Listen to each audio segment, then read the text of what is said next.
연속낭독. 회복과 치유의 법을 선포하라.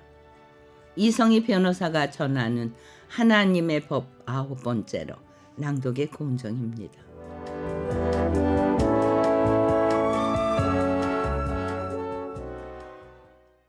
예수님을 그리스도로 전하는 현장에는 하나님의 놀라운 기적이 임했다. 예수의 이름으로 귀신을 쫓아내며 새 방언을 말하며 뱀을 집어 올리며 무슨 독을 마실지라도 해를 받지 아니하며 병든 사람에게 손을 얹은 즉 나으리라 약속하신 그 표적은 다른 곳이 아니라 복음 전하는 현장에 임한다는 것을 그때 알아갔다. 이 비밀을 알아갈수록 전도 열정도 커져갔다. 교회 선배들의 권유로 3학년 마렵에야 고시를 준비하면서도 난 어떻게 해야 바울처럼 이 복음을 평생 전하는 사람이 될 수 있을까 고민하곤 했다. 졸업 후에 그 고민을 풀어주는 사람을 만날 수 있었다. 사법시험에 합격해 사법연수원에 들어가 법원, 검찰, 실무 수습 과정을 밟던 중에 만난 기독 변호사들이 그들이었다.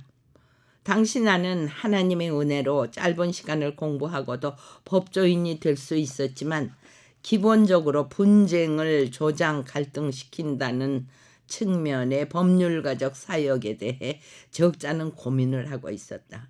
복음과 법률은 친하지 않다 하는 격언도 전도자로 살고 싶은 내 마음에 자꾸만 부딪혀 왔다. 그런데 생업의 현장에서 복음을 위해 사는 기독 변호사들을 만나보니 내가 어떤 길을 가야 할지 보이기 시작했다. 그들은 직업으로도 선교의 미션을 감당할 수 있다는 걸 보여주고 있었다. 아니, 성경은 이미 그 사실을 말씀하고 있었다. 누구보다 많은 영혼에게 전도했던 사도 바울이 예수 그리스도를 확증하고 변론했던 법률가의 모습으로 살지 않았던가. 그 즈음 나는 법률가로서 얼마든지 복음적인 삶, 전도자로서의 삶에 접근할 수 있다는 사실에 흥분했고 그때부터 기꺼이 변호사로서의 길을 가기로 확정을 지었다.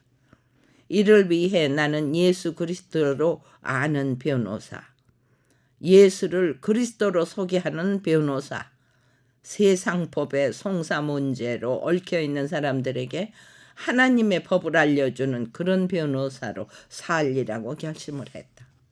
그리고 훗날 변호사 실무를 감당하면서 날마다 실감할 수 있었다. 내가 어떤 변호사로 사느냐에 따라 한 사람의 영혼이 살아날 수도 혹은 그 반대가 될 수도 있다는 것을 말이다. 그 중에 하나가 이혼과 관련된 의뢰인들을 만날 때였다. 변호사는 형사재판도 맡고 민사재판도 맡지만 그 중에 가장 많이 맡게 되는 사건 중에 하나가 이혼 관련 사건이었다. 대다수의 많은 부부들은 싸움을 하다가도 자기들끼리 화해하든지 포기하든지 해서 싸움을 끝내지만 변호사를 찾아온 부부들은 그때부터 극단적인 싸움으로 치닫게 된다. 소송을 하게 되면 양쪽 변호사들이 서로를 함께 맹렬한 비난을 할 수밖에 없기 때문이다. 그렇게 되면 화해할 수 있는 부부도 극단적인 미움을 안고 철천지 원수처럼 헤어지게 된다. 미움을 넘어 서로 저주까지 한다. 그나마 재판에 가기 전까지는 서로 자녀를 맡겠다고 했던 부부들조차 재판이 이어지면서 자식조차 내던진다. 두 사람 모두 끓어오르는 분노와 미움을 주체하지 못하는 까닭이다.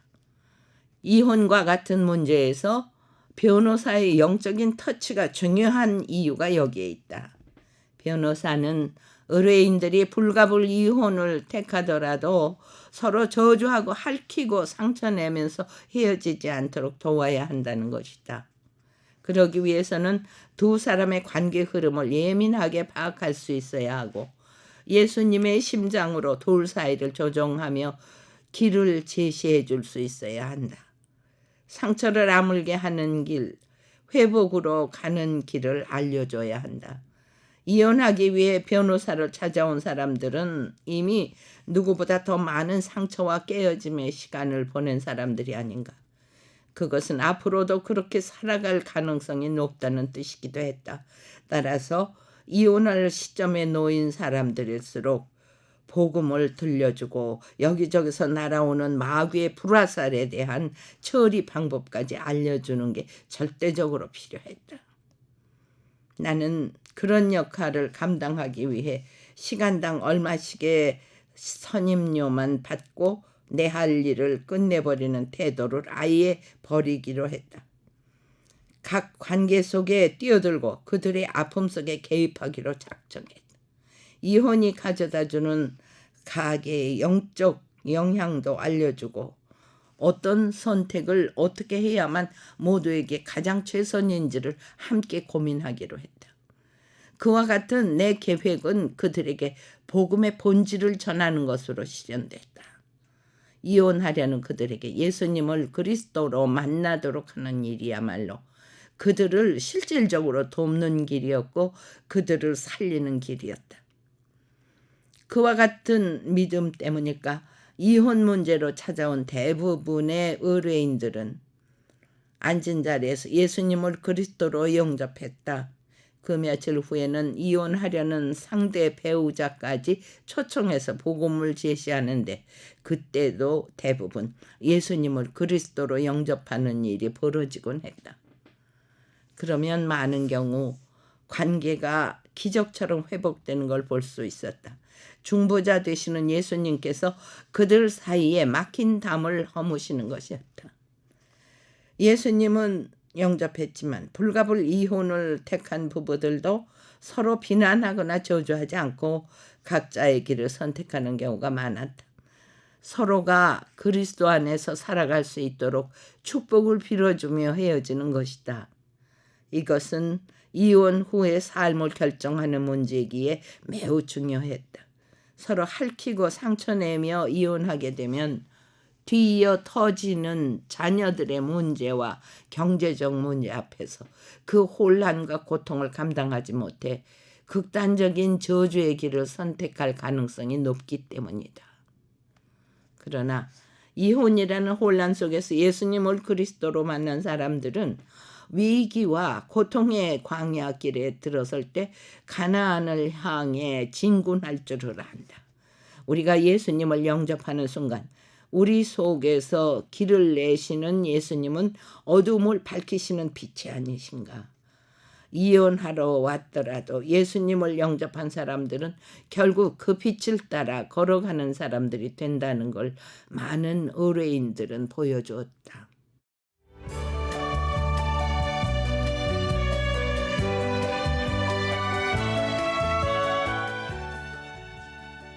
연속 낭독. 회복과 치유의 법을 선포하라.